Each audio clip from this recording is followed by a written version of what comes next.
Hello student, मैं Himanshu Chaubisa agri study point पर आपका हार्दिक स्वागत है। चैप्टर 2 मौसम एवं जलवायु, इसी को हम आज की क्लास में कंटिन्यू कर रहे हैं। आज का हमारा टॉपिक है वर्षण। आज हम इसी क्लास के माध्यम से वर्षण के बारे में डिस्कस करेंगे। वर्षण क्या होता है, वर्षा का फसलों पर प्रभाव क्या होता है, इन सब बातों का हम आज इस क्लास के माध्यम से पढ़ेंगे। शुरू करते हैं हम आज की क्लास। फर्स्ट पॉइंट है हमारा, वायुमंडल में संघनन की प्रक्रिया के फलस्वरूप निर्मित जल की बूंदें या हिमकण जो अधिक बड़े होने के कारण वायुमंडल में निलंबित नहीं रह पाते हैं और धरातल पर गिरने लगती हैं। इसी प्रकार वायुमंडल से जब तरल या ठोस जल धरातल पर गिरता है, इसे वृष्टि या वर्षण कहते हैं। वृष्टि या वर्षण की डेफिनेशन, वायुमंडल में संघनन प्रक्रिया के फलस्वरूप निर्मित जल की बूंदें या हिमकण जो अधिक बड़े होने के कारण वायुमंडल में निलंबित नहीं रह पाते हैं और धरातल पर गिरने लगती हैं। इस प्रकार वायुमंडल में जब तरल या ठोस जो जल होता है वो धरातल पर गिरता है, इसे वृष्टि या वर्षण कहते हैं। नेक्स्ट पॉइंट है हमारा, वर्षा के अनुकूल प्रभाव। जून के अंतिम सप्ताह तथा जुलाई के प्रथम सप्ताह में वर्षा हो जाने पर खरीफ की फसलों की बुआई समय पर हो जाती है, फसल की वृद्धि भी अच्छी होती है। जब वर्षा जून के अंतिम सप्ताह तथा जुलाई के प्रथम सप्ताह में हो जाती है, तब खरीफ की फसलों की बुआई समय पर यदि हो जाती है तो फसल की जो वृद्धि होती है वो अच्छी होती है। सेकंड पॉइंट है, बुआई के समय वर्षा होने के बाद कई दिन तक मौसम साफ रहने से बीजों का अंकुरण तेजी से होता है। यदि बुआई के कुछ दिनों बाद वर्षा नहीं हो या मौसम साफ होता है तो उससे बीजों का अंकुरण तेजी से होता है। नेक्स्ट पॉइंट है थर्ड, जब फसल का वृद्धि काल चल रहा हो 10 से 15 दिन के अंतर पर 10 से 15 दिन के अंतर पर वर्षा फसलों के लिए अच्छी रहती है। जब फसलों की वृद्धि हो रही हो तब 10 से 15 दिन के अंतर पर वर्षा फसलों के लिए अच्छी रहती है। नेक्स्ट पॉइंट है, सितंबर माह में अच्छी वर्षा होने से बारानी क्षेत्रों में रबी की फसलों में चने एवं सरसों की बुआई की जा सकती है, जो एक मावट होने पर भी अच्छी उपज दे सकती हैं। सितंबर माह में अच्छी जो वर्षा होने से बारानी क्षेत्र जो होते हैं उनमें रबी की फसलों में चने एवं सरसों की बुआई की जाए तो एक मावट वर्षा होने पर भी अच्छी उपज देती है। पांचवा पॉइंट है हमारा, रबी की फसलों में दिसंबर जनवरी में मावट की वर्षा हो जाने से फसल पर पाला जो होता है उसका प्रभाव नहीं पड़ता है और पैदावार भी अधिक होती है। 6 पॉइंट, खड़ी फसल में दाने की दूधिया अवस्था में वर्षा से दाने सुडौल व मोटे बनते हैं और उपज अधिक मिलती है। जो खड़ी फसल में दाने की दूधिया अवस्था जो होती है उस समय वर्षा यदि हो जाती है तो दाने सुडौल व मोटे हो जाते हैं, जिससे उपज अधिक मिलती है। नेक्स्ट पॉइंट है हमारा, वर्षा पर फसलों पर प्रतिकूल प्रभाव। वर्षा का फसलों पर प्रतिकूल प्रभाव कैसे? फर्स्ट पॉइंट है इसमें, वर्षा का असमान वितरण। मौसम की यह ऐसी प्रतिकूल दिशा है जो फसलों को सर्वाधिक प्रभावित करती है। कभी अतिवृष्टि, कभी अनावृष्टि व कभी असमय वृष्टि एवं ओलावृष्टि होती है, जिसका फसलों पर प्रतिकूल प्रभाव होता है। फर्स्ट है अतिवृष्टि का फसलों पर प्रभाव।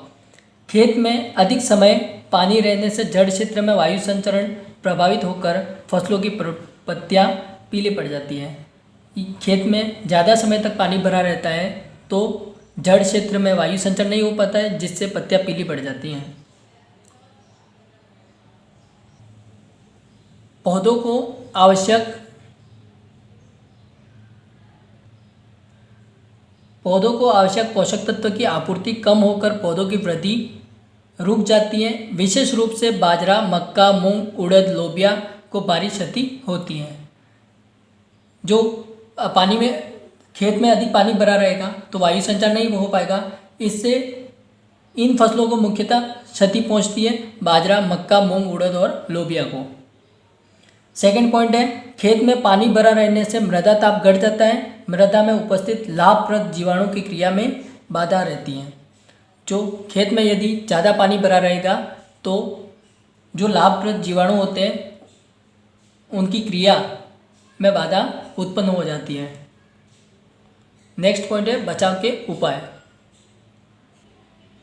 बचाव के उपाय में फर्स्ट पॉइंट है, अतिवृष्टि सहनशील फसलों जैसे धान, जूट, गन्ना उगाना चाहिए। अतिवृष्टि प्रभावित क्षेत्रों में जल निकास की उचित व्यवस्था करनी चाहिए। थर्ड पॉइंट, खेत में से जल निकास करने के बाद हल्की जुताई कर कार्बनिक खाद का प्रयोग करना चाहिए।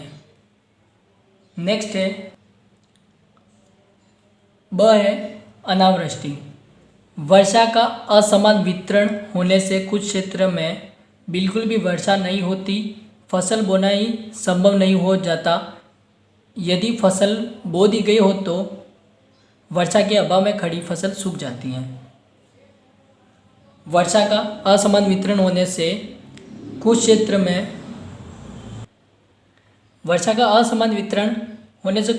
में बिल्कुल भी वर्षा नहीं होती है, वहाँ पर फसल बोना संभव ही नहीं होता है। यदि फसल बो दी गई तो वर्षा के अभाव में खड़ी फसल सूख जाती है। इसमें बचाव के उपाय, फर्स्ट पॉइंट है, कम अवधि वाली, शीघ्र पकने वाली, कम वानस्पतिक वृद्धि करने वाली, कम जल मांग वाली प्रतिरोधी किस्में होनी चाहिए।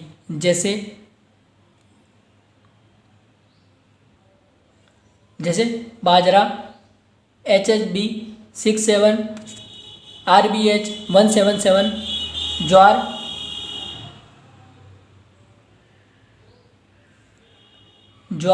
CSH1, CSH5, तिल है RT 46, RT 127, मोठ है RMO 40, RMO 257, ग्वार RGC 936, RGC 1003 आदि फसलें बोनी चाहिए। ये कम जल मांग वाली, शीघ्र पकने वाली और कम वानस्पतिक वृद्धि करने वाली फसलों की किस्में हैं। नेक्स्ट है, फसल की कटाई के तुरंत बाद जुताई करके पाटा लगा देना चाहिए। थर्ड पॉइंट, फसलों की बुआई वर्षा शुरू होते ही कर देनी चाहिए। फोर्थ पॉइंट है, शुष्क कृषि तकनीक अपनानी चाहिए। इस तकनीक में प्रति हेक्टेयर पौध की संख्या कम रखी जाती है। वह इन क्षेत्रों में बीज अंकुरण कम हो पाता है, इसलिए बीज की मात्रा 10% बढ़ा दी जाती है। नेक्स्ट पॉइंट है पांचवा, मृदा में नमी संरक्षण बढ़ाने के लिए कार्बनिक खादों का प्रयोग करना। वाष्पीकरण रोकने हेतु पलवार की जानी चाहिए। फोर्थ पॉइंट है, वर्षा प्रारंभ होते ही ओट आने पर जुताई कर देते हैं। सिक्स पॉइंट है हमारा, मिश्रित फसल बोना लाभकारी रहता है, जैसे ज्वार प्लस मूंग और बाजरा प्लस मोठ।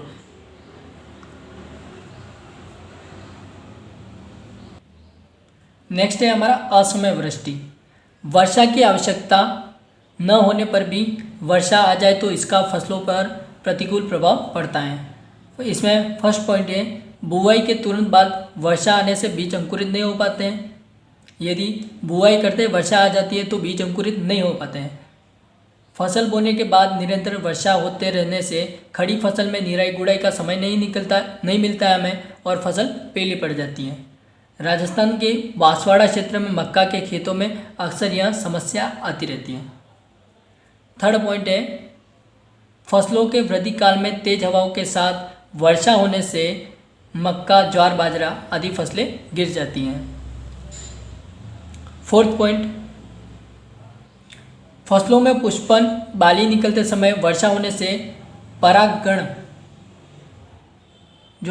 होते हैं वो धुल जाते हैं, जिससे परागण व निषेचन होने से बीज नहीं बनते और पैदावार में भारी कमी आ जाती है। नेक्स्ट है 5वां पॉइंट, आकाश में बादल छाए रहने, बूंदाबांदी रहने से फसलों में कीट व रोगों का आक्रमण बढ़ जाता है। इसमें बचाव के उपाय, फसल बुआई के तुरंत बाद वर्षा से बीज अंकुरित नहीं हो पाता है, इसलिए खेत में बनी पपड़ी को अंधी गुड़ाई करके तोड़ देना चाहिए। सेकंड पॉइंट है, असमय वर्षा से फसलों को बचाने के लिए खेत में जल निकास की उचित विधि अपनाकर अनावश्यक पानी खेत से निकाल देते हैं। जो असमय वर्षा होती है उससे फसलों को बचाने के लिए खेत में जल निकास की उचित विधि अपनाकर अनावश्यक पानी को खेत से बाहर निकाल देते हैं, जिससे फसल बच जाती है।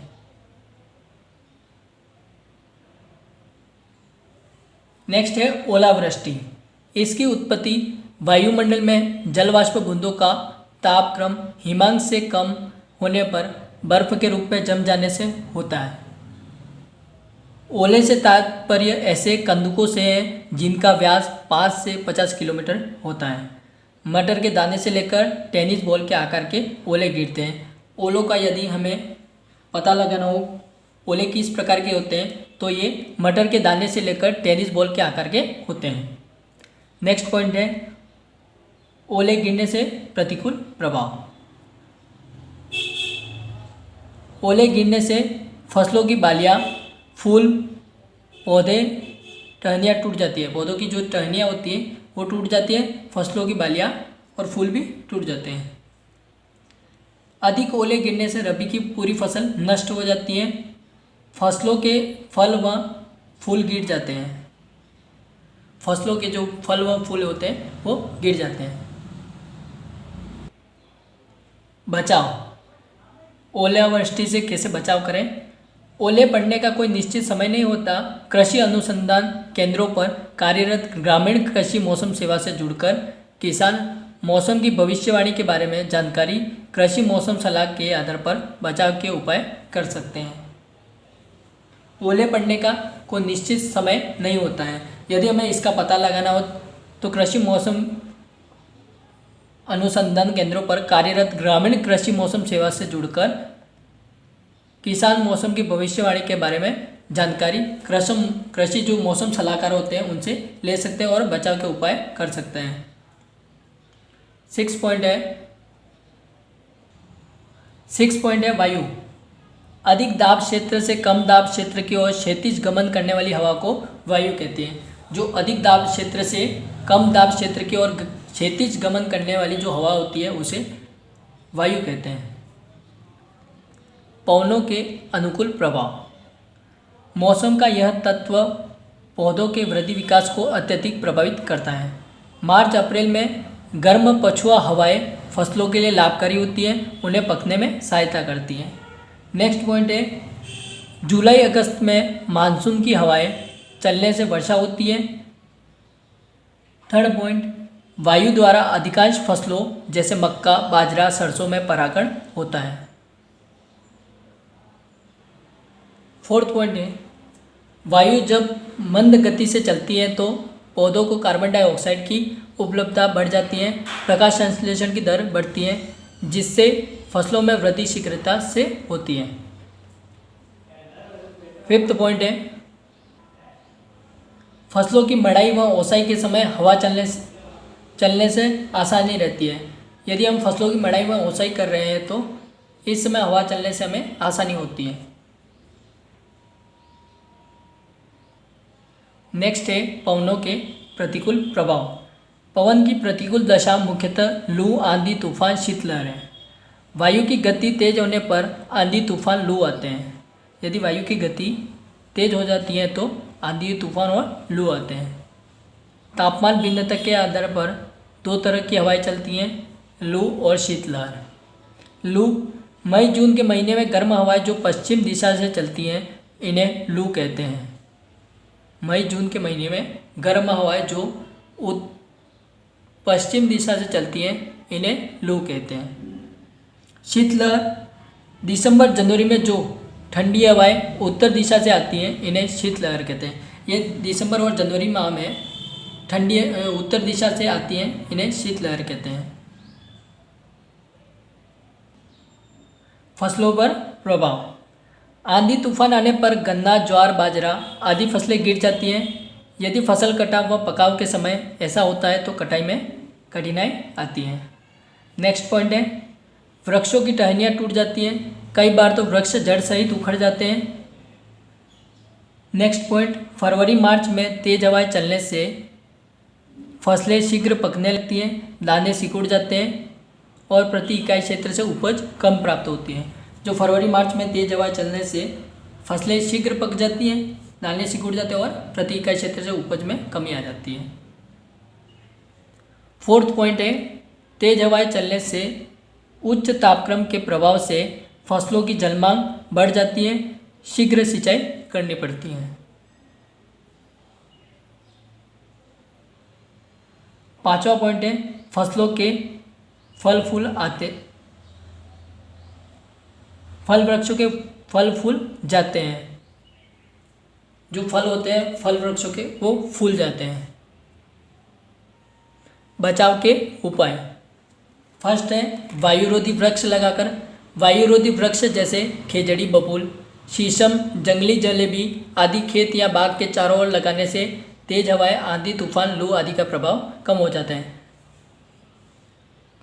खेजड़ी, बबूल, शीशम, जंगली जलेबी ये वृक्ष हम यदि खेत या बाग के चारों ओर लगाते हैं तो तेज हवाएं, आंधी, तूफान, लू आदि का प्रभाव जो होता है वो कम पड़ जाता है। सेकंड पॉइंट खेत या बाग के चारों ओर झाड़ीदार बाड़ लगाकर।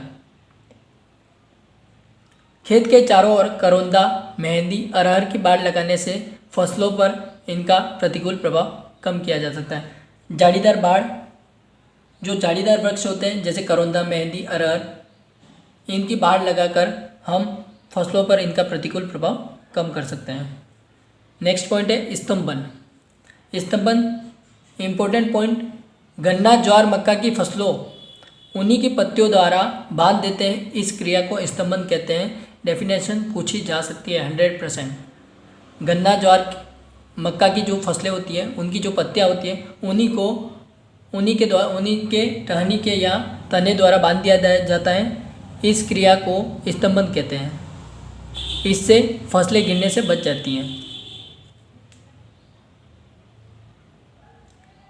नेक्स्ट है फोर्थ पॉइंट है कुष्मांड कुल की लू अवरोधी फसलें जैसे टिंडी, मतीरा, ककड़ी आदि पश्चिमी राजस्थान के लू प्रभावित क्षेत्रों में बोना लाभदायक होता है। जो पश्चिमी राजस्थान का लू प्रभावित क्षेत्र है उसमें टिंडी, मतीरा, ककड़ी आदि बोना लाभप्रद होगा। नेक्स्ट है वायुमंडलीय दाब। किसी स्थान पर कार्य कर रहे बल को दाब कहते हैं। किसी स्थान पर यदि कार्य हो रहा है तो उसके बल को दाब कहते हैं। वायुमंडलीय दाब की डेफिनेशन किसी क्षेत्र पर लंबवत रूप से वायु का बाढ़ जो एक बिंदु पर केंद्रित हो वायुमंडलीय दाब कहलाता है। किसी क्षेत्र पर लंबवत रूप से जो वायु का भार होता है जो एक बिंदु पर केंद्रित होता है उसे वायुमंडलीय दाब कहते हैं। तापमापी किसी वस्तु की गर्मी एवं शीतलता का माप तापमान द्वारा किया जाता है। वायु के तापमान को तापमापी द्वारा ज्ञात किया जाता है। मौसम एवं जलवायु चैप्टर यहीं पर समाप्त होता है। इसकी पीडीएफ अब हम टेलीग्राम चैनल ज्वाइन करें, वहाँ पर इसकी पीडीएफ उपलब्ध है, आप वहाँ से प्राप्त कर सकते हैं। Thank you. जय हिंद, जय भारत।